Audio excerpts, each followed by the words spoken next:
सबसे पहले एक प्रश्न है आप सभी से कि जो हम इतना मास्टर्स का नाम सुनते हैं, जो पीएसएसएम में इतने बुक्स रिकमेंड किए जाते हैं, क्या आपने पीएसएसएम में आने से पहले कभी उन मास्टर्स के नाम सुने थे? थोड़े गिने चुने नाम सुने होंगे। लोब्संग रामपा किसने सुना था? सेठ किसने सुना था? Sylvia Browne. इतने जो फॉरेन ऑथर्स हैं, इतने जो संत हैं, हमें उनके नाम भी नहीं पता थे। अगर मैं अपनी बात कहूँ तो 10 गुरु हैं और कबीर, फरीद, ये गिने-चुने नाम पता थे और बस हमें यही पता था कि जो हमने जान लिया है यहाँ-वहाँ से वही सत्य है। ना तो हमने कभी अपने जो संत, जो गुरु, जो धर्म ग्रंथ कह रहे हैं, ना तो हमने कभी उन्हें पढ़ने का कष्ट किया, ना कभी खोज की कि सत्य है क्या?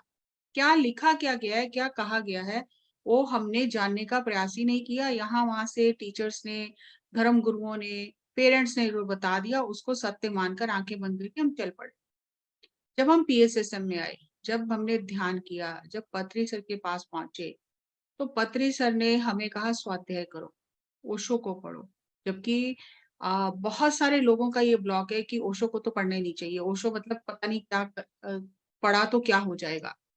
जैसे मैं भी अपने सिख धर्म में थी तो ओशो का नाम तो सुना था लेकिन लगता था इसको पढ़ने से पता नहीं कितना पाप लग जाएगा। तो डरते थे हम हर चीज़ से। ये कभी भी सर ने हमें ये कहा नहीं है कि मुझे ही पढ़ो। कहीं भी किसी भी जगह पर आप सर का कोई वीडियो नहीं देखोगे या कोई बात नहीं ऐसी सुनोगे किसी ऑडियो में जहाँ सर ने कहा हो कि जो मैं कह रहा हूँ वही सत्य है, मुझे ही सुनो, मुझे ही पढ़ो, कहीं और जाना नहीं। हमेशा एक ना एक बुक हर थोड़े दिन बाद, 2 दिन बाद, 10 दिन बाद रिकमेंड करते थे, इसको पढ़ो।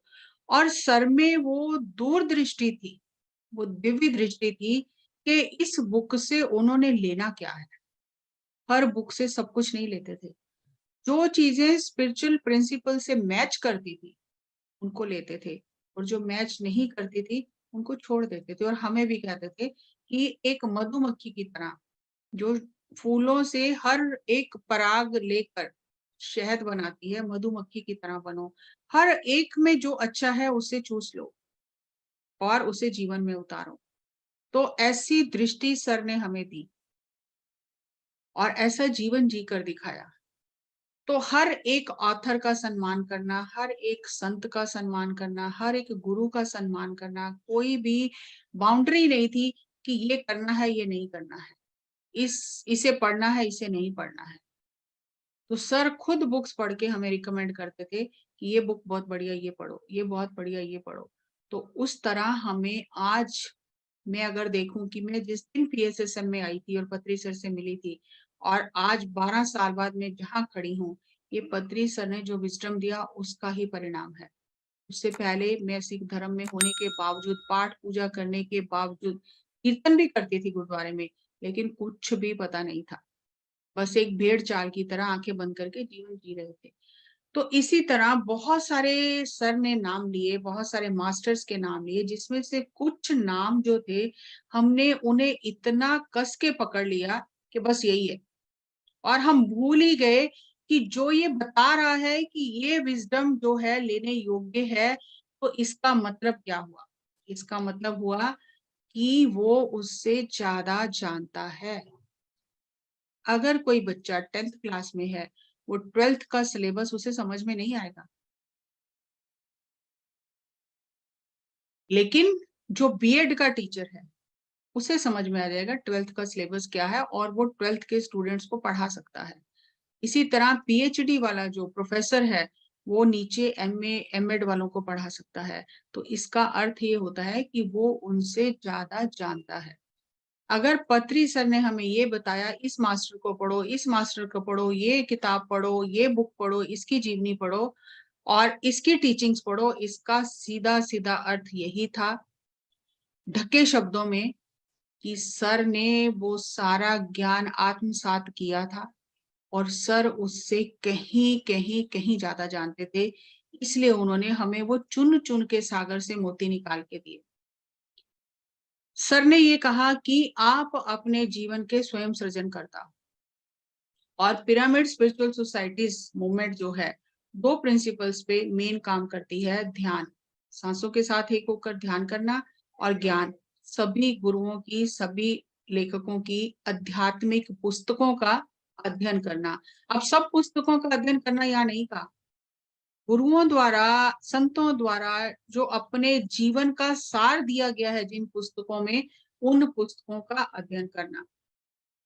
और इस तरह हम दूसरों के अनुभव सुनते सुनते, सज्जन सांगत्य करते करते संत बन जाते हैं। और सर ने ये कहा कि सेथ विजडम अगर हम पढ़ते हैं, सेथ विजडम को ग्रहण करते हैं, जो सेथ मास्टर हैं, तो हम अपनी मानसिक गुलामी से बाहर आ जाते हैं, क्योंकि कई सदियों से मनुष्य का मन गुलाम है। शारीरिक स्तर पर तो गुलामी हट गई, लेकिन मानसिक स्तर पर हम आज भी गुलाम हैं। क्योंकि मानसिक गुलाम है तो हमारी आंखों पर पट्टी बंधी हुई है, हमें दिखाई ही नहीं दे रहा सत्य क्या है। कल ही मेरी बात हुई सर के जो ये है साई कुमार जी से, किसी टॉपिक पे, तो उन्होंने मुझे एक बहुत ही अद्भुत एक्सपीरियंस सर का शेयर किया, जो मैं आपसे शेयर करना चाहती हूँ। The final truth. शुरुआत के दिनों में जब सर ने प्रचार करना शुरू किया, ध्यान सिखाना शुरू किया और बुक्स पढ़ने और लिखने शुरू किए, तो सर ने एक बुक लिखी, द फाइनल ट्रूथ। अभी उसकी करेक्शन चल रही थी, प्रूफ रीडिंग चल रही थी, तो एक लेडी ने सर को कहा कि आप ये दावा कैसे कर सकते हो कि ये फाइनल ट्रूथ है, क्योंकि सत्य तो कभी भी पूर्ण रूप से जाना नहीं जा सकता। जितने भी संत हुए सबने कहा कि अनंत है, अनंत है, तो आप कैसे कह सकते हो कि ये फाइनल ट्रूथ है। तो सर ने इमीडिएटली उस स्टेटमेंट को चेंज किया और कहा, यस, अभी तक इतना जाना है, but this is not the final truth. हर दिन हम सत्य को और गहराई से जानते हैं, हमारी आंखों पर पड़े, आत्मा पर पड़े पर्दे उतरते जाते हैं, और कोई कितना भी सत्य को जाने, कभी भी ये दावा नहीं कर सकता कि मैंने पूर्ण सत्य जान लिया है। और ये क्वालिटी केवल केवल सर में थी कि वो अपने आप को अपडेट करते रहते थे, अपग्रेड करते रहते थे, और आगे बढ़ते चले जाते थे। कहीं भी किसी एक लेखक के साथ बंद कर नहीं बैठे, किसी एक की विजडम के साथ बंद कर नहीं बैठे, और फिर वो बुक सर ने छपवाई ही नहीं, वो वहीं की वहीं रह गई। और सर इस तरह आगे बढ़ते गए, स्वाध्याय करते रहे, सब ऑथर्स को सुनते रहे, पढ़ते रहे, और उसमें से जो जो मोती सर ने चुने वो हमें देते चले गए, बांटते चले गए।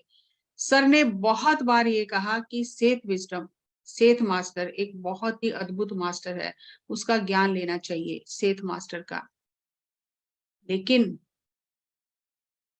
जो सेठ मास्टर के बारे में बता रहा है, एक बार सोच के देखो कि उसका कितना ज्ञान होगा, जिसने ये जाना कि सेठ को पढ़ना चाहिए, सेठ विज्ञान को समझना चाहिए, उस मास्टर को कितना ज्ञान होगा। और सर ने बहुत बार कहा कि मैंने सेठ की बहुत मटेरियल पढ़ा है, बहुत बुक्स पढ़ी हैं, फिर भी बहुत सारी जगह ऐसी चीजें हैं जो अभी भी मुझे समझ में नहीं आती, और जब भी मुझे मौका मिलता है मैं जरूर उन पुस्तकों को पढ़ता हूँ, ताकि मुझे ये याद आ जाता है कि बहुत कुछ ऐसा है जो अभी भी मुझे समझ में नहीं आ रहा। ये दृष्टि, ये गुण पत्री सर में था, जो हमें अपने अंदर विकसित करना है। हम किसी एक चीज को पकड़कर बैठ जाते हैं और उसे ही पूर्ण सत्य मान लेते हैं। तो सेथ विजडम अल्टीमेट विजडम है। ये सेथ विजडम आया कहाँ से, ये थोड़ा सा मैं आपके साथ शेयर करूं। मैंने भी अभी अभी रिसर्च किया, सर के कुछ वीडियोस थे सेथ विजडम, सेथ वर्कशॉप में जो सर ने बोला वो मैंने सब इस प्रेजेंटेशन में उतारे हैं। 1963 में जैन रॉबर्ट्स नाम की एक लेडी है, जिसके हस्बैंड रॉबर्ट बर्ट्स हैं, और वो ओजा बोर्ड के साथ एक्सपेरिमेंट करते थे। उस ओजा बोर्ड के साथ एक्सपेरिमेंट करते करते उन्होंने बहुत रिसर्च किया एक अपनी बुक के लिए, जिसका नाम था एक्स्ट्रा सेंसरी परसेप्शंस। और धीरे धीरे उन्हें मैसेजेस मिलने शुरू हो गए, और जब उन्हें मैसेजेस मिलने शुरू हो गए तो उन्हें ये पता चला कि जो कोई अदृश्य आत्मा उन्हें मैसेज दे रही थी ओजा बोर्ड इस्तेमाल करते टाइम, उसने बताया कि मेरा नाम सेठ है और मैं आपको विजडम दे रहा हूँ। और 21 साल तक वो मास्टर उन्हें विजडम देता रहा, जैन रॉबर्ट्स को। वो ट्रांस स्टेट में चली जाती थी और उसके माध्यम से सेठ बोलते थे, मास्टर बोलते थे, और वो ज्ञान लिख लिया जाता था। और ये जो सेठ मास्टर हैं, ये अपने आप को एनर्जी पर्सनैलिटी कहते थे कि उनका कोई फिजिकल फॉर्म नहीं था और उनके ऊपर रॉबर्ट के अवचेतन मन का भी कोई प्रभाव नहीं था। वो पूरा इंडिपेंडेंटली दूसरे ग्रहों का ज्ञान देते थे और उन्होंने बताया उन्हें कि धरती पर भी उन्होंने जन्म लिए हैं और वो अपने जो अनुभव हैं, वो किसी दूसरे लोग से उनके साथ में शेयर कर रहे हैं और उन्होंने एक टीचर की रूप में अपने आप को बताया और जब भी उन्होंने जो ज्ञान उन्हें दिया, जब भी वो रॉबर्ट जेन रॉबर्ट बैठती थी एक चेयर पर, आँखें बंद करती थी, ट्रांस में जाती थी और उसके माध्यम से सेठ मास्टर उसे ज्ञान देने लग जाते थे, जिसकी आज हम बुक्स पढ़ते हैं। लेकिन जहाँ ये ज्ञान बहुत प्रचलित हुआ, वहाँ इसका आलोचना भी बहुत हुई। बहुत सारे ऑथर थे जिन्होंने आलोचना भी इस बात की कि ये जो ज्ञान दिया गया है, ये ही अल्टीमेट ज्ञान है, ऐसा नहीं है। क्योंकि ये जो ज्ञान दिया गया है इस सेठ मास्टर के द्वारा, ये ज्ञान सभी धर्मों में बताया गया है। हिंदुइज्म, बुद्धिज्म, जैन, ताओइज्म, ये सभी में ज्ञान बताया गया है। और फिर उनके हस्बैंड ने ये कहा कि हमने इन फिलॉसफी जो है, रिलीजियस फिलॉसफी या मिस्टिकल जो ग्रंथ हैं, उनका अध्ययन हमने नहीं किया है, हम उनके बारे में नहीं जानते हैं, हम तो सिर्फ जो हमें मास्टर ने बताया, सेठ मास्टर ने, वही जानते हैं। तो जो जेम्स एलॉक थे, उन्होंने लिखा कि ये जो ज्ञान है, ये ऐसा नहीं कहा जा सकता 100% कि ये क्राइस्ट कॉन्शियसनेस या जो ये कर्मा, फ्री विल, रीइंकार्नेशन, जो स्पिरिट गाइड्स वगैरह जो टॉपिक इसमें बताए गए हैं, वो सेठ मास्टर ने ही बताए हैं, क्योंकि ये ज्ञान तो सभी ग्रंथों में, सभी संतों ने, सभी धर्मगुरुओं ने बताया ही है। तो बहुत हैरानी होती है कि हम एक चीज को इतना पकड़ लेते हैं कि फिर हम उसके पीछे चल पड़ते हैं। सर ने हमें कहा कि लो और आगे बढ़ जाओ, लेकिन हम लेकर वहीं बैठ जाते हैं। तो सेठ की कोर टीचिंग्स क्या हैं जो सर ने हमें चुनकर बताई? कॉन्शियसनेस क्रिएट्स मैटर, चेतना ही पदार्थ का निर्माण करती है। Each person creates his or her own reality through thoughts, words, expectations. हर एक व्यक्ति अपनी वास्तविकता का सृजन अपने विचारों से, अपनी मान्यताओं से, अपनी धारणाओं से करता है। और पॉइंट ऑफ पावर क्या है? अगर कोई व्यक्ति अपने जीवन को बदलना चाहता है, तो उसकी चाबी, पॉइंट ऑफ पावर जो है, वर्तमान क्षण में है। वर्तमान क्षण में आप जो निर्णय करते हो, वो आपका भविष्य बनाता है। इस पुस्तक में सेठ मास्टर द्वारा जो परमात्मा, मल्टी डायमेंशनल बीइंग, जो universe, Christ consciousness, higher self, reincarnation, rebirth, death, karma, life after death, guardian spirits, purpose of life, higher consciousness, multi-dimensional and parallel realities और ट्रांसपर्सनल लेंस पे जो ज्ञान दिया गया, वो ज्ञान बहुत ही अद्भुत है और वो ज्ञान सभी संतों ने, सभी गुरुओं ने दिया है। सेठ मास्टर की जो विजडम है वो ये कहती है, आउटर रिफ्लेक्ट्स द इनर। बाहर की जो हम देख रहे हैं अपने बाहर, जो भी भौतिक दुनिया में, वो हमारे अंदर की परछाई है। इसी दुनिया में एक व्यक्ति स्वर्ग में है, इसी दुनिया में एक व्यक्ति नर्क में है, इसी दुनिया में एक व्यक्ति सुखी है, इसी दुनिया में एक व्यक्ति दुखी है। सेम परिस्थितियां किसी को दुख देती हैं, किसी को सुख देती हैं। वो हमारे अंदर का ही प्रतिबिंब है। और अगर when inner is polluted, outer is also polluted। अगर अंदर का वातावरण शुद्ध नहीं है, अंदर पोल्यूशन है, अंदर भ्रष्टाचार है, अंदर अशांति है, तो बाहर कभी शांति हो नहीं सकती। और you are the centre of the whole universe. आप ही पूरे ब्रह्मांड का केंद्र हो, अपने ब्रह्मांड का केंद्र आप स्वयं हो। Everything emanates from you, you are your own universe. आप स्वयं अपने ब्रह्मांड के निर्माणकर्ता, लयकर्ता, सृजनकर्ता और पालनकर्ता हो। हर चीज आपसे ही शुरू होती है। You live in parallel realities. आप एक साथ कई वास्तविकताओं को जी रहे हो। हर एक का अपना एक ब्रह्मांड है। और जब आप कुछ सोचते हो, बोलते हो या करते हो, तो उस पर बार बार चिंतन करें। ऐसे ही जो मन में आया बोल देना, जो सोचते रहना दिन रात, जो मेरा मन किया मुझे वही करना है, तो हम अपने ही बनाए हुए जाल में फंस जाते हैं, जैसे मकड़ी अपने जाल में फंस जाती है। तो हमें हर पल इस बात का एहसास रखना है, चिंतन करना है, मैं क्या बोल रही हूँ, मैं क्या सोच रही हूँ, मैं क्या कर रही हूँ। इसी को त्रिकरण शुद्धि ग्रंथों में कहा गया है। Don't open your eyes ears unnecessarily, बिना आवश्यकता के अपने आंखें और कान ना बंद करें, अपने आंखें और कान ना खोलें बिना आवश्यकता के। जरूरत है तो देखें, जरूरत है तो सुने। फालतू की बातें सुनना और फालतू की चीजें देखना आपके इनर को पॉल्यूट करता है, प्रदूषित करता है। यहाँ पे एक बहुत ही अद्भुत बात ये भी है कि पहले तो हम कहते थे कि किसी ऐसे व्यक्ति की संगत नहीं करनी चाहिए जो नास्तिक हो, जिसे अध्यात्म का पता ना हो, जो सज्जन ना हो। लेकिन आज हमें नास्तिक या असज्जन लोगों को ढूंढने की जरूरत नहीं है। आज हमारे पॉकेट में ही सबसे बड़ा शैतान बैठा है, मोबाइल, लैपटॉप। कि पूरी दुनिया की खबर घर बैठे यहाँ वहां से हम सुनते हैं, देखते हैं और बिना सोचे समझे शेयर करते हैं। हम खुद अपनी शांति भंग करते हैं और साथ में दूसरों की शांति भी भंग करते हैं। आज ये टेक्नोलॉजी हमारा यूज कर रही है, हम टेक्नोलॉजी को यूज नहीं कर रहे। आज आपको अपने आप को, मन को गंदा करने के लिए किसी व्यक्ति की जरूरत नहीं है, आपका मोबाइल ही काफी है। अगर आपको इस बात की समझ नहीं है कि मैं अपनी रियलिटी कैसे क्रिएट कर रही हूँ, मैं क्या सोच रही हूँ, मैं क्या देख रही हूँ, मैं क्या बोल रही हूँ, मैं क्या कर रही हूँ, तो आपको भटकने में कुछ भी समय नहीं लगेगा। क्योंकि अब किसी की संगत की जरूरत नहीं है, जिसने भटकाना है वो आपके साथ ही है 24 घंटे। पत्री सर का ये कहना है कि सेथ विजडम को समझने के लिए आपको बहुत बहुत बहुत ध्यान करना है। ऐसा ही नहीं है कि आपको कोई टॉपिक बता दिया और आपको समझ में आ गया।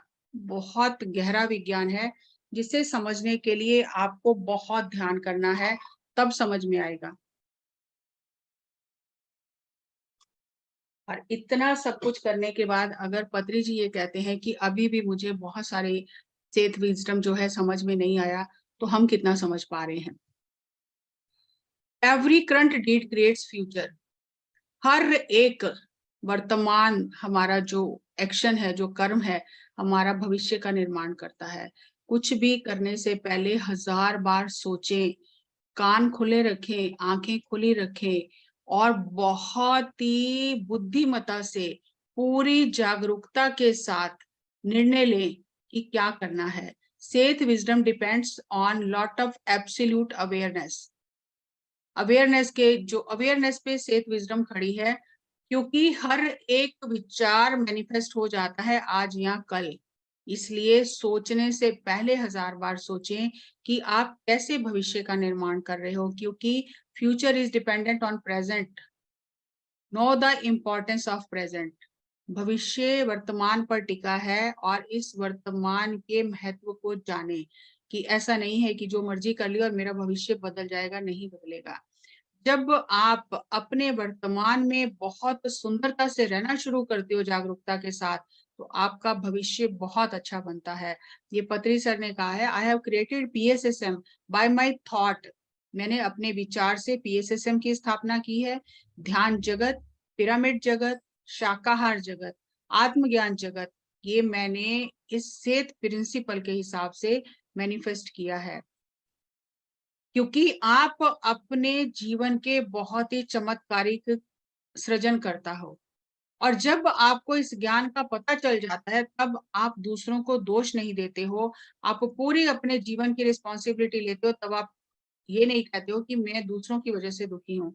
अगर आपको ये ज्ञान नहीं मिलता, तो आप हमेशा फैमिली को, पेरेंट्स को, ग्रैंड पेरेंट्स को, किसी ना किसी को दोष देते रहते हो और अज्ञान में रहते हो। इसलिए इस बात का विशेष ध्यान रखें कि आप कैसे विचारों में उलझे हुए हो, कैसे विचार सोच रहे हो, क्योंकि आज या कल वो विचार मैनिफेस्ट हो ही जाना है, ये सेत विज्ञान कहता है। और ये जो जागरूकता है कि अपने विचारों के प्रति, शब्दों के प्रति और कर्मों के प्रति जो जागरूकता है, ये ध्यान से ही आती है। अब प्रश्न ये उठता है कि सेत विजडम का जो थोड़ा सा मैंने आपके साथ शेयर किया, क्या ये अल्टीमेट विजडम है? क्या इसके आगे कुछ नहीं है? क्या बस यही इतना ही अध्यात्म है? बहुत कुछ है। ये शुरुआत है, ताकि हम ज़िम्मेदारी लें कि मैं अगर अपने भाग्य का स्वयं सृजन करता हूँ, तो बदलना किसे है? अगर मुझे अपना भाग्य बदलना है, तो मुझे ही बदलना है। मुझे ही ज़िम्मेदारी लेनी है, क्योंकि ये जीवन मेरा है। और अगर मैं अज्ञानता में हूँ, अंधकार में हूँ, तो मेरा भविष्य सुनहरा हो नहीं सकता। अगर भविष्य सुनहरा बनाना है, तो मुझे वर्तमान को पहले सुनहरा करना होगा, और उसे सुनहरा करने के लिए मुझे जागरूकता से अपने विचारों पर, अपने भावनाओं पर, अपने कर्मों पर और अपने बोलने पर ध्यान देना होगा, और साथ ही साथ मैं क्या सुन रही हूँ, मैं क्या देख रही हूँ, इन 5 ज्ञान इंद्रियों के माध्यम से मेरे अंदर क्या जा रहा है, उसके प्रति जागरूक होना है। सिर्फ हम 4-4, 6-6 घंटे ध्यान कर रहे हैं दिन-रात, लेकिन अवेयरनेस अगर नहीं बढ़ रही है, तो हम जितनी स्पीड से आगे बढ़ना चाहिए, उतनी स्पीड से नहीं बढ़ रहे हैं। और सभी संतों ने, सभी गुरुओं ने ये ज्ञान दिया है। हमने पढ़ा नहीं, हमने जाना नहीं, हमने समझने का प्रयास नहीं किया। पकी-पकाई खीर जो दूसरों ने हमें खिला दी, हमने खाकर उससे ही संपूर्ण सत्य मान लिया। पत्री जी ये कहते हैं कि 2 तरह के लोग होते हैं, 2 तरह के पक्षी होते हैं। एक पक्षी होम कमिंग बर्ड्स जो घर आ जाते हैं, और एक जो होते हैं एक जगह से दूसरी जगह चले जाते हैं। जो मनुष्य है, वो भी एक पक्षी की तरह ही है। और घर वापस आना हर किसी के लिए बहुत ज़रूरी है। अब पक्षी एक जगह से दूसरी जगह माइग्रेट होके जाते हैं, जब वेदर बदलता है, मौसम बदलता है, तो फिर वो वापस आ जाते हैं। लेकिन इंसान ऐसा है जो जिसे घर वापस आने का पता ही नहीं है, जो रास्ता भूल गया है कि उससे घर वापस कैसे आना है। और जब तक ये घर वापस नहीं आता, इसकी यात्रा चलती रहती है, और वापस घर आने के लिए, इसे घर का वापसी रास्ता दिखाने के लिए बार-बार संत और युग पुरुष धरती पर आते ही रहते हैं, कि मनुष्य को ये याद आ जाए कि मुझे वापस घर जाना है। और जिस जन्म में इसे याद आ जाता है कि मेरी घर वापसी होनी है ध्यान से, तो खुशी से वो घर वापस आ जाता है। जब तक उसे इस बात का ज्ञान नहीं मिलता, वो बाहर ही भटकता रहता है, माइग्रेट बर्ड्स की तरह। एक जगह से दूसरी जगह तो चला जाता है, लेकिन उसे घर आने का पता नहीं चलता। और अब ये आती है बात सेथ विज़डम, जो कहती है कि हम साइमल्टेनियसली मल्टीपल पैरेलल रियलिटीज़ में रह रहे हैं, मल्टी डायमेंशनल बीइंग है। ये शब्द आपने बहुत सुना होगा, धरती का डायमेंशन चेंज हो रहा है, फिर हम 3rd से 5th में जा रहे हैं, ये चेंज हो रहा है, एनर्जी चेंज हो रही है, क्वांटम शिफ्ट हो रहा है, ये सब आजकल ना बहुत वर्ड आपने सुने हैं। लेकिन आज ये जो टॉपिक पे हम बात कर रहे हैं, इसके बारे में सर ने क्या समझाया है, सर ने क्या कहा है, कैसे ये शिफ्ट होता है, एक आत्मा की यात्रा क्या है? ये मैं आपके साथ शेयर कर रही हूँ, और एज़ इट इज़ जैसे सर ने मुझे ड्रॉ करके समझाया, हम 5-6 लोग थे, वैसा ही मैंने ड्रॉ करके आप तक पहुँचाने का प्रयास किया है। ये जो आप बॉक्स देख रहे हो, पैरेलल लाइन्स देख रहे हो, ये 7 लोक हैं, सत्य लोक सबसे ऊपर है, सत्य लोक। सत्य लोक में पूर्ण आत्मा रहती है। जैसे कृष्ण भगवान हो गए, रामचंद्र जी हो गए, महात्मा बुद्ध हो गए, गुरु नानक हो गए, जितनी भी पूर्ण आत्माएँ हैं, परमात्मा हैं, जिन्होंने उस स्थिति को पा लिया, वो सभी सत्य लोक में रहती हैं। अब वो सत्य लोक से अपने एक अंश को नीचे भेजती हैं कारण लोक में, जनालोक में। जैसे एक स्त्री और पुरुष जब युवा होते हैं, तो शादी करते हैं और उनके बच्चे पैदा होते हैं, और फिर वो बच्चे अपना परिवार बनाते हैं। बहुत गहरा विषय है, थोड़ा ध्यान से सुनिए, समझ आ जाएगा, क्योंकि सर ने समझाया इतना बहुत ही सिंपल शब्दों में है। तो जो पूर्ण आत्मा होती है, जो सत्य लोक में रहती है, वो अपने अंश को, अंश आत्मा को नीचे जनालोक में भेजती है, जिसे कारण लोक कहा जाता है।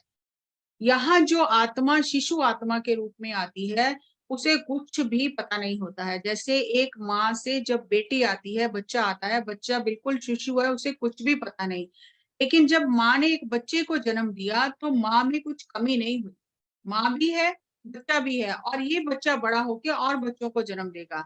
जिस तरह ये धरती पर ये क्रम चलता है, परिवार आगे बढ़ता है, इसी तरह सृष्टि का क्रम भी आगे चलता है।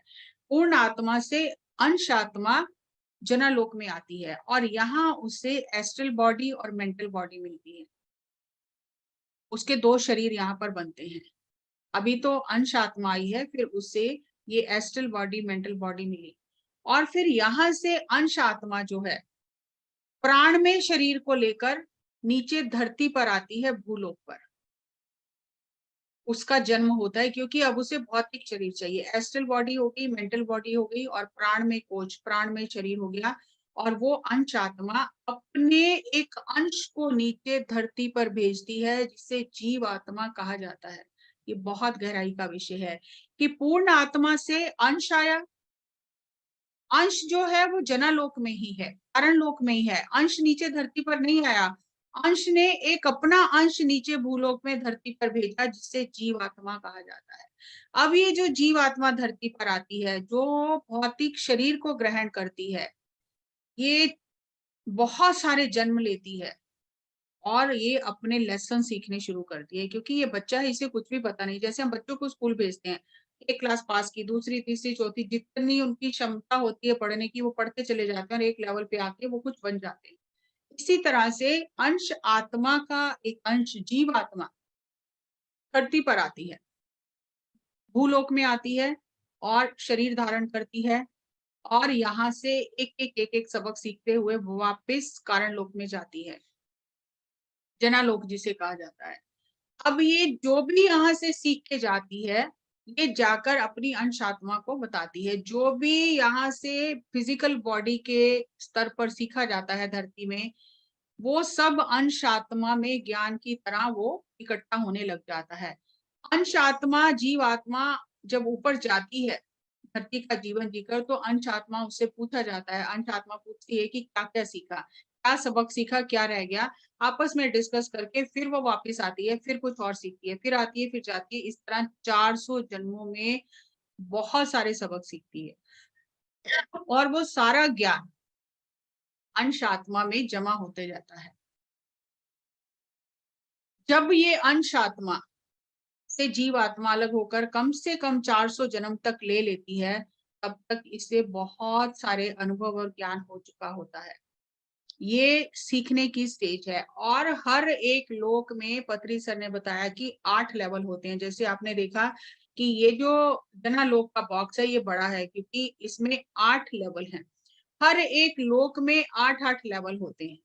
तो एक क्लास पास किया, फिर गए, फिर आए, फिर दूसरी क्लास, फिर तीसरी, ऐसे करते-करते 400 जन्म तक हम कॉजल बॉडी लेकर, एस्ट्रल बॉडी, मेंटल बॉडी और इथरिक बॉडी लेकर फिर फिजिकल बॉडी लेते हैं, धरती पर आते हैं और हम सीख कर फिर वापस जाते हैं, फिर आते हैं, फिर वापस जाते हैं, जब तक हमें ये नहीं समझ आ जाती कि हमें अच्छे कर्म करने हैं।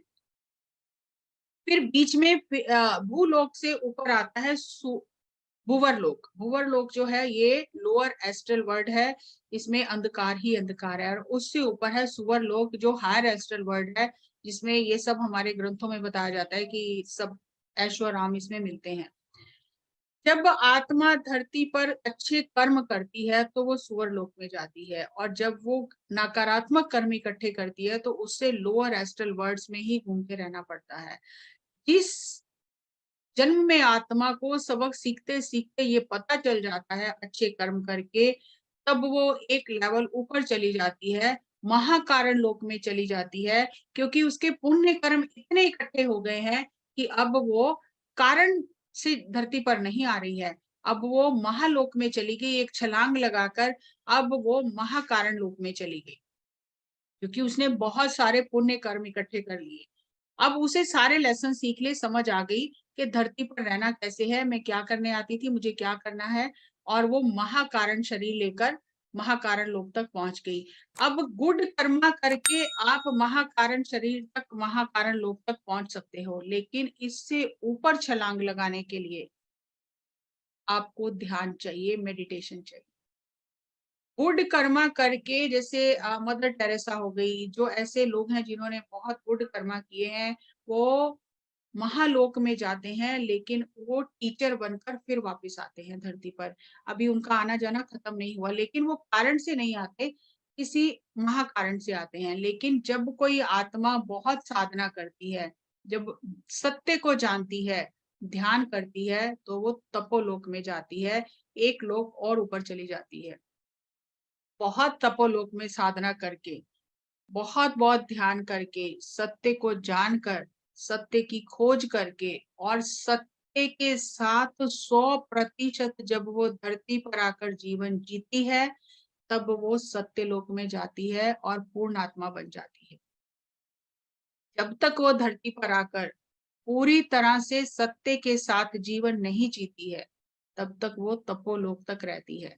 और जो आत्मा धरती पर आकर सत्य के साथ 100% जीवन जीती है, तो वो सत्य लोक में जाती है और पूर्ण आत्मा बन जाती है। अब यहाँ जब वो पूर्ण आत्मा बन जाती है, पूरी तरह मैच्योर हो गई, अगर संसारी भाषा में कहा जाए, तो यहाँ से फिर वो अपने बच्चों को नीचे वापस यहाँ पर कारण ये जनालोक में भेजना शुरू करती है और फिर उनको गाइड करती है। उनको बताती है, उनको गाइड करती है, जैसे हम अपने बच्चों को गाइड करते हैं। तो इस तरह से हम अपनी ये यात्रा के दौरान सबक सीखते-सीखते, ध्यान सीखकर, ध्यान के बाद सत्य के साथ 100% जीना सीखकर, सारी परीक्षाएँ पास करके हम तब सत्यलोक जाते हैं और पूर्ण आत्मा बनते हैं और फिर हम अपने बच्चों को अपनी अंश आत्मा को जन्म दे सकते हैं। लेकिन जो यहाँ पर एक प्रश्न पूछा, जो और भी साथ में 4-5 लोग बैठे थे, कि जैसे पूर्ण आत्मा से अंश आत्मा आई और फिर अंश आत्मा से जीवात्मा आई। पूर्ण आत्मा अपनी जगह है, अंश आत्मा अपनी जगह है, जीवात्मा आती है, जाती है और जीवात्मा जब सत्य को जान के पूर्ण आत्मा बन जाती है, तो सारा अनुभव ज्ञान जाके पूर्ण आत्मा में वो दे देती है। अब जब कोई अब उन्होंने उनकी बेटी ने पत्री सर से पूछा कि अब आप आए हो धरती पर, तो आप किस तरह से ये ये कैसे हुआ कि आप धरती पर आए, तो आप सिखाने के लिए आए हो? तब भी सर ने बहुत ही क्या कहना चाहिए, ये नहीं कहा कि मैं आया हूँ। बहुत ही सधे हुए शब्दों में बताया कि जब कोई पूर्ण आत्मा स्वयं धरती पर आती है, धरती का उद्धार करने के लिए, तो उसे तब अवतार कहा जाता है, टीचर नहीं कहा जाता। वो अवतार बन के आती है।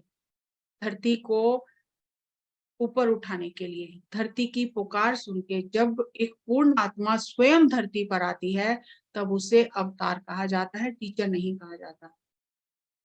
तो ये जो पूर्ण आत्मा, अंश आत्मा और जीव आत्मा, 3 जो शब्द हमने जाने, जिस तरह एम्बेसी होती है, दूतावास होता है, भारत सरकार का दूतावास है और वो दूसरे देश में जाके काम करता है।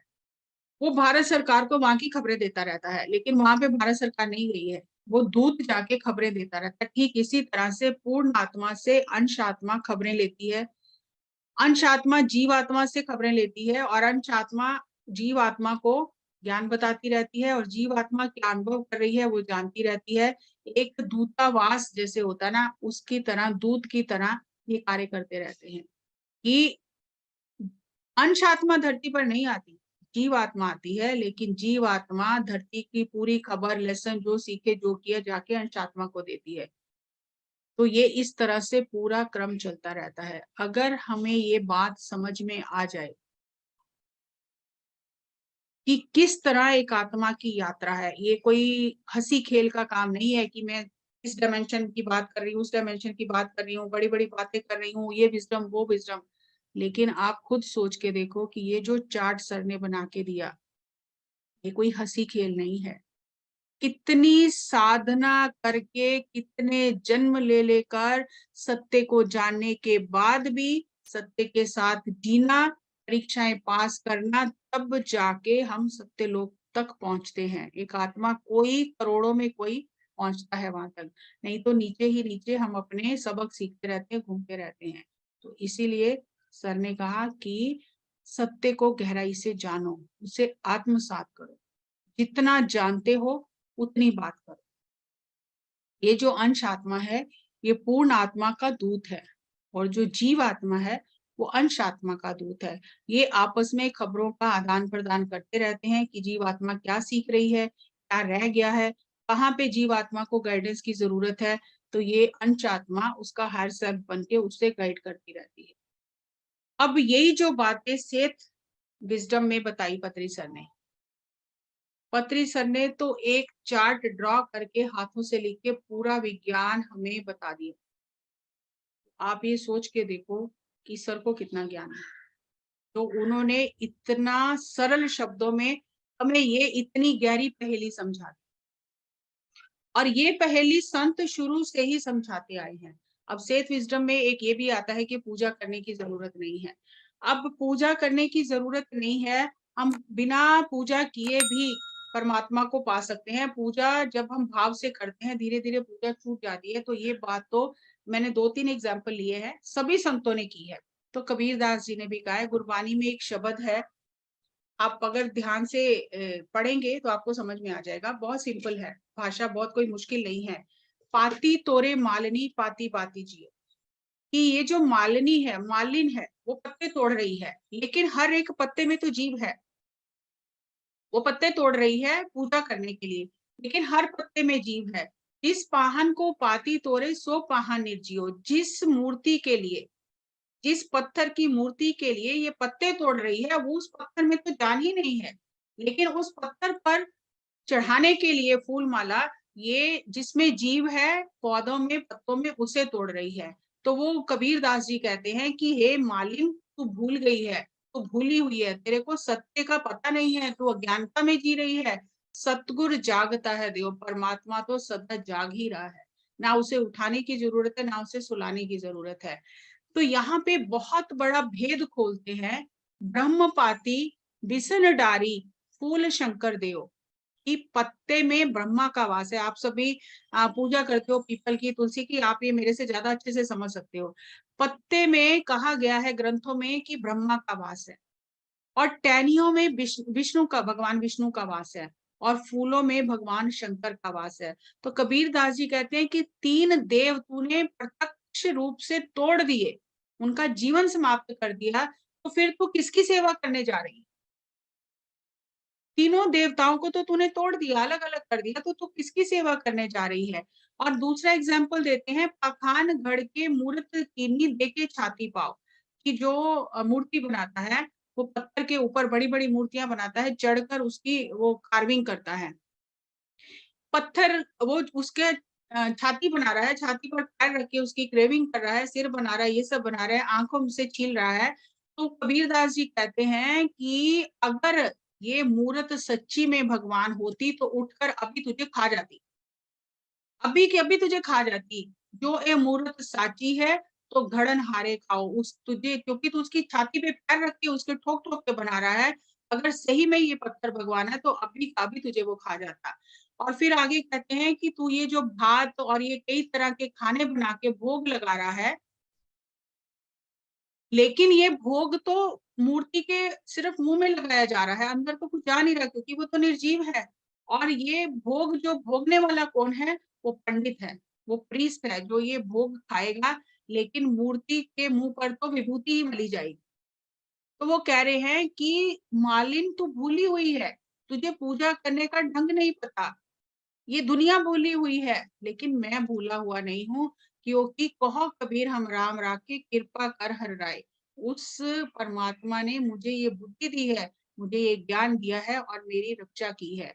तो ये तो कितने सदियों पहले कबीरदास जी ने ये हमें ज्ञान दिया। और जो इतनी बड़ी बड़ी हम बातें यहाँ वहां से सुन के करते हैं, हम थोड़ा गहराई से सोचें। कभी ये भाई गुरदास जी हुए हैं सिख धर्म में, जो गुरु अर्जन देव जी के टाइम पे, जिन्होंने गुरु ग्रंथ साहब गुरु जी ने उनसे लिखवाया। तो वो कहते हैं कि सारी दुनिया बात करती है 5 तत्वों से ये सृष्टि बनी है, 5 तत्वों से मनुष्य का शरीर बना है, सभी को पता है। क्या ये सभी ग्रंथों में ये कहा गया है, सभी धर्मों में ये कहा गया है कि शरीर 5 तत्वों से बना है? लेकिन वो कहते, कोई मुझे ये तो बताए 5 तत्व किसने बनाए हैं? जिसने 5 तत्व बनाए हैं वो तो उनसे ऊपर ही है ना। और ये बताओ कि ये धरती को किसने सपोर्ट दिया हुआ है जो ये टिकी हुई है? इतना धैर्य है धरती में, कैसे ये टिकी हुई है? ये कौन सा यहाँ पे सपोर्ट दिया गया है आकाश को, जिसने धरती को पूरा ढक कर रखा है? किसके सहारे ये आकाश खड़ा है? ये पानी, किसने बनाया है? ये ठंडी हवा कैसे चलती है? कैसे आग कैसे गर्म है? ये तो इतनी अद्भुत पहेली है कि ये हमारी समझ से परे की बात है। हम एक बार में अपना शरीर भी पूरा नहीं देख सकते और बातें हम बहुत बड़ी-बड़ी करते हैं। डायमेंशंस की, इस डायमेंशन की, उस डायमेंशन की बात करते हैं, सब बातें हैं।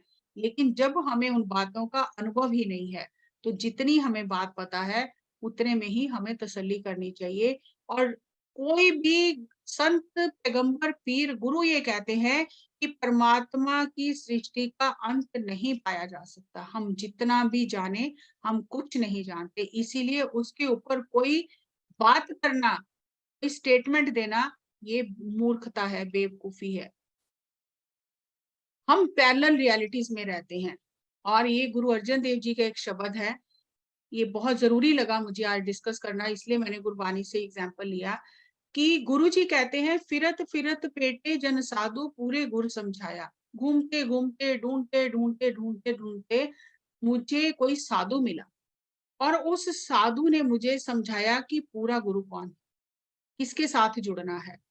आन सगल विद काम न आवे हर हर नाम ध्याया। तो मुझे उन्होंने बताया, उस साधु ने बताया कि कोई भी और तरीका तेरे काम नहीं आने वाला। कितनी भी तू विधियां कर ले, कर्म कांड कर ले, पाठ पूजा कर ले, कितने तरह का ध्यान कर ले, कुछ भी तेरे काम आने वाला नहीं है। तेरे काम क्या आना है कि तू हरि के नाम का, सभी हरि, सब प्रकार के दुखों का हरण करने वाला जो हरि है, उसके नाम का ध्यान कर। उस पूरे गुरु के साथ मिल। और पत्री जी ने हमें ये पहेली खोल के बताया कि हमारा श्वास ही हमारा गुरु है, वही पूर्ण गुरु है। जब हम सांसों के साथ ध्यान करेंगे तो ये सारी पहेलियां खुल जाएंगी। और अब मैंने यहाँ वहां का सहारा लेना बंद कर दिया है। मैंने उस धरती की पालना करने वाले, इंद्रियों की पालना करने वाले आत्मा परमात्मा का सहारा लिया है। और मेरे सारे जो जंजाल थे, जो मेरे यहाँ संसार में मेरा बिखराव था, जो मैं यहाँ वहां जुड़ा हुआ था, वो सब खत्म हो गए जब से मैंने अपने गुरु के चरणों में बैठकर ध्यान करना शुरू किया। यानी जब से मैंने सांसों के साथ ध्यान करना शुरू किया।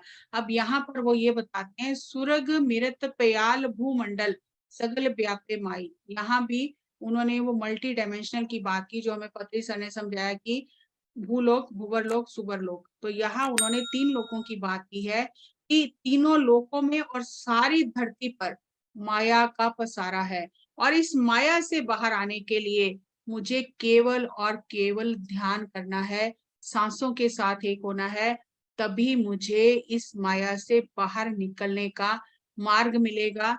और ये जो पहेली है, ये जो ज्ञान है, किसी किसी की समझ में आता है जिस पर गुरु की कृपा होती है। ये पहेली उसकी समझ में आती है, नहीं तो कई तरह की विधियों में उलझकर हम रह जाते हैं। यहाँ पे संत हुए हैं, बहुत संत हुए हैं जिनके हमें नाम भी नहीं पता है। हर एक धर्म में, हर एक उसमें हुए हैं। तो संत हरनाम सिंह जी हुए हैं पंजाब में, और बाबा नंद सिंह जी हैं, बहुत लोग जानते होंगे। तो एक बार बाबा नंद सिंह जी जो थे, वो अपने ध्यान में सत्यलोक तक पहुंच गए, ध्यान में। और वहां पर उनके जो गुरु थे संत हरनाम सिंह जी, उनसे मिले और उन्होंने देखा कि बड़े-बड़े संत, बड़े-बड़े प्रचार करने वाले, जो सत्य, जिनका नाम धरती पर बहुत चलता है, वो भी सत्य लोक के बाहर बैठे हुए हैं। तो उन्होंने पूछा अपने जो संत हरनाम सिंह जी, जिनसे, जो उन्हें, जिन्हें वो गुरु मानते थे, कि मुझे ये समझ नहीं आई कि धरती पर तो इनकी इतनी पूजा होती है, इन्हें भगवान माना जाता है, तो ये सब तो सत्य लोक के बाहर ही बैठे हुए हैं। और बहुत सारे लोगों को उन्होंने पहचान भी लिया। तो फिर संत हरनाम सिंह जी ने उन्हें बताया कि जब धरती पर आप 100% सत्य के साथ नहीं जीते हो, आपके अंदर मान सम्मान प्रतिष्ठा या अपनी समाधि की पूजा कराने की लालसा होती है, तो सत्य लोक में एंट्री नहीं मिलती, सत्य लोक के बाहर ही रह जाते हैं। धरती का जीवन इतना मूल्यवान है। तो उन्होंने बाबा नंद सिंह जी को बताया कि दुनिया ये देखती है आप क्या कर रहे हो, उससे आपको आंकती है, लेकिन परमात्मा ये देखता है आप क्यों कर रहे हो। अगर इतना प्रचार कर रहे हो, इतना लंगर लगा रहे हो, दूसरों की मदद कर रहे हो, लोग तो वाह-वाह करेंगे कि आप बहुत अच्छा कर रहे हो, बहुत प्रचार कर रही है, जैसी मैडम बहुत प्रचार कर रही है। लेकिन पत्री जी देखेंगे, परमात्मा ये देखेगा कि किस लिए कर रही हूँ? क्यों कर रही हूँ, मेरे अंदर की चाह क्या है, मैं चाहती क्या हूँ अंदर से, क्यों कर रही हूँ मैं, और उसका मुझे फल मिलेगा। इसीलिए जितने संत महापुरुष हुए हैं वो अपनी पूजा नहीं कराते, अपने पैर नहीं छुआते, पैरों को हाथ नहीं लगाने देते, क्योंकि इस मन का कोई पता नहीं कब ये भटक जाए और कब इसको रस आ जाए पूजा कराने का, कुछ बनने का, और वहां ही हम रुक जाएं। तो इसीलिए संत जो सच्चे संत होते हैं वो अपने पैर नहीं छूने देते, और वो ये कहते हैं कि हमारी समाधि भी नहीं बनाना, हमारी पूजा भी नहीं करना, आप स्वयं भगवान हो। जब राजा जनक ने अष्टावक्र ने राजा जनक को ज्ञान दिया था, और जब ये योग वशिष्ठ में कहा गया है, सॉरी अष्टावक्र गीता में कहा गया है कि तब जब राजा जनक को आत्मज्ञान हुआ तो राजा जनक ने सबसे पहले अपने पैर छुए कि इस मंदिर में उस परमात्मा का वास है जिसे मैं बाहर ढूंढ रहा हूँ, और फिर अष्टावक्र के चरण छुए। तो हम इस जो पत्री जी हमें समझाया है, जो पत्री जी ने हमें सिखाया है, अगर हमने उसको ही आत्मसात कर लिया ना, तो हमें कुछ और जानने की जरूरत ही नहीं है। एक और संत हुए हैं बाबा जवंत सिंह जी। आपको बहुत हैरानी होगी, मैं कुछ चीजें आपको share out of the way जाके कर रही हूँ। दुनिया में एक ऐसा एयरपोर्ट है, अमृतसर इंटरनेशनल एयरपोर्ट, गुरु रामदास इंटरनेशनल एयरपोर्ट, जहां पर रनवे पे गुरुद्वारा बना हुआ है। रनवे पे गुरुद्वारा बना है और लोग मत्था टेकने जाते हैं और बहुत उसको मानते हैं उस जगह को। तो ये बाबा जवंत सिंह जी और बाबा नंद सिंह जी, इन्होंने एक बार बैठकर बहुत तपस्या की और इन्होंने ये संकल्प कर लिया कि जब तक श्री गुरु नानक देव जी प्रत्यक्ष रूप से आके हमें दर्शन नहीं देंगे और जो हमने प्रसाद बनाकर रखा है वो आकर ग्रहण नहीं करेंगे, तब तक हम अन्न जल ग्रहण नहीं करेंगे। तो 6 दिन तक ये प्रसाद बनाकर बैठे रहे, और लेकिन इनको दर्शन नहीं हुए और बिल्कुल ऐसी स्थिति हो गई कि अभी प्राण निकल जाएंगे। जब ऐसी स्थिति हुई तो गुरु नानक देव जी ने इन्हें आके दर्शन दिए और कहा, प्रसाद ग्रहण किया और कहा क्या चाहिए बोलो, कुछ मांगो। तो जो बाबा जवंत सिंह जी थे उन्होंने कहा कि जब मैं कीर्तन करूं तो मुझे आपके प्रत्यक्ष दर्शन हो। तो श्री गुरु नानक देव जी ने उन्हें वर दिया कि तुझे ही नहीं, जो तेरा कीर्तन सच्चे मन से सुनेगा उन्हें भी मेरे दर्शन होंगे। तो फिर उन्होंने बाबा नंद सिंह जी को कहा कि आप कुछ वरदान मांगो। बाबा नंद सिंह जी ने कहा कि मुझे तो मांगना भी नहीं आता है, मुझे अपना बना दो। तो श्री गुरु नानक देव जी ने कहा कि तू कहता है मुझे मांगना नहीं आता और वो चीज मांग रहा है जिससे ऊपर कुछ है ही नहीं, और जिसको मैंने अपना बना लिया तो सारी सारी कायनात ही उसकी हो गई, इससे ऊपर तो कोई मांग ही नहीं है। तो उन दोनों को वरदान दिए, और ये जब यहाँ पे गुरुद्वारा बन गया, जब उन्होंने शरीर छोड़ा बाबा जवंत सिंह जी ने तो गुरुद्वारा बन गया। जब सरकार ने वहां पर एयरपोर्ट बनाया, रनवे बनाया, तो गुरुद्वारा बंद कर दिया। जब गुरुद्वारा बंद कर दिया गया तो जब कोई भी प्लेन लैंड होने के लिए एयरपोर्ट पे आता है कहीं से भी, तो पायलट को कुछ भी दिखाई नहीं देता, उसे समुद्र दिखाई देता है वहां पर। उसे समझ ही नहीं आती है कि प्लेन मैंने लैंड कहाँ पर करना है। तो वो वापस आ जाता है, जहां से दिल्ली से गया तो दिल्ली वापस आ जाता है। एक बार हुआ, 2 बार, 3 बार, 4 बार, जब बहुत सारे पायलट्स के साथ ऐसा ही हुआ तो इस बात की खोज की गई और वहां पर दिल्ली से एक टीम गई खोज करने कि ऐसा क्या हो जाता है वहां लैंड करने के टाइम पे कि लोगों को धरती दिखाई नहीं देती, समुद्र दिखाई देता है पायलट को। आसपास के गांव में जब खोज की गई, पता किया गया, तो पता चला यहाँ पर एक ब्रह्म ज्ञानी हुए हैं जिन्होंने बहुत साधना की है और आपने उनके स्थान को बंद कर दिया है वहां पर, इसलिए आपको ये दिखाई नहीं दे रहा है रनवे। आप उस गुरुद्वारे को खोलो और तब आपको रनवे दिखाई देगा। तब उन्होंने वो ताला खोला और पायलट को रनवे दिखाई देने लग गया। तब उन्होंने ये एक टाइम फिक्स किया कि सुबह 2 घंटे और शाम को 2 घंटे उस समय संगत के दर्शन के लिए खोला जाएगा और उस समय कोई फ्लाइट लैंड नहीं होगी। तो आज भी वहां लोग दर्शन करने जाते हैं, रनवे पे बना हुआ है ये गुरुद्वारा। तो पत्री जी कहते थे जहां साइंस अंत हो जाता है वहां स्पिरिचुअल साइंस स्टार्ट होती है। देखो इतने बड़े रडार, इतना सोफिस्टिकेटेड सिस्टम होने के बाद भी पायलट को धरती नजर नहीं आती है, पानी नजर आता है कि कहाँ पे प्लेन लैंड करना है पता ही नहीं। तो एक से एक मास्टर हुए हैं। आप जिसका भी जीवन सुनोगे, जिसके भी जीवन के बारे में जानोगे, अद्भुत है, जो हमें कुछ भी पता नहीं है। तो मुझे जो थोड़ा बहुत समझ में आया, मैंने आपके साथ शेयर किया कि पत्री जी ने जब हमें कहा, सिखाया कि हर एक मास्टर से ज्ञान लो, लेकिन वहां बैठ मत जाओ, चिपक मत जाओ, आगे बढ़ते जाओ, आगे बढ़ते जाओ। और ये जो पत्री जी ने हमें सिखाया है, इसमें सारे प्राचीन गुरुओं का, सारे प्राचीन ग्रंथों का और सारे नए आध्यात्मिक विदेशी वैज्ञानिकों का और भारत के संतों का पूरा ज्ञान इसमें निहित है। और जिसने इसको पी लिया, इसको समझ लिया, सारे गुरुओं की ग्रंथों की विजडम उसको आ गई। उससे ज्यादा कुछ और जानने की जरूरत ही नहीं है। आज का समय है, हम ज्यादा समय मौन रहे, ध्यान करें, अपनी साधना को बढ़ाएं और ये ज्ञान हमें हमारे अंदर से मिलने लग जाएगा। बाहर से ज्ञान इकट्ठा ज्यादा ना करें, क्योंकि वही ज्ञान हमारे रास्ते की रुकावट बन जाएगा। उससे हमारा माइंड ज्यादा एक्टिव हो जाएगा, जबकि ध्यान में हमें मन को शून्य करना है। और शून्य करने के लिए साधना को बढ़ाना है, ज्ञान को नहीं बढ़ाना। साधना से ज्ञान हमारे भीतर से प्रस्फुटित होगा और वो ही अल्टीमेट ज्ञान है। मुझे जो समझ में आया, मैंने आपके साथ शेयर किया। अभी ये वीडियो भी मैं नीता मैम के साथ शेयर कर दूंगी, आपको सब ग्रुप्स में मिल जाएगा। हो सकता है मैंने बहुत प्रयास किया, लेकिन फिर भी कुछ छूट ही गया होगा। लेकिन जब आप पत्री सर के मुंह से वो चीज सुनोगे, आपको और गहरे से समझ में आएगा। इसलिए आगे बढ़ते रहो, कहीं भी रुको नहीं। बहुत कुछ है जानने के लिए। एक से एक संत हैं जिनके अद्भुत चमत्कारिक जीवन के सिद्धांतों को जानने की जरूरत है। और सत्य के सिद्धांत कभी नहीं बदलते, वो आदि काल से वही सिद्धांत है। You create your own reality, karma, higher self, lower self, higher world, lower world, सभी वही ज्ञान दे रहे हैं। वही चीजें सब अलग अलग भाषा में अलग अलग तरह से समझा रहे हैं।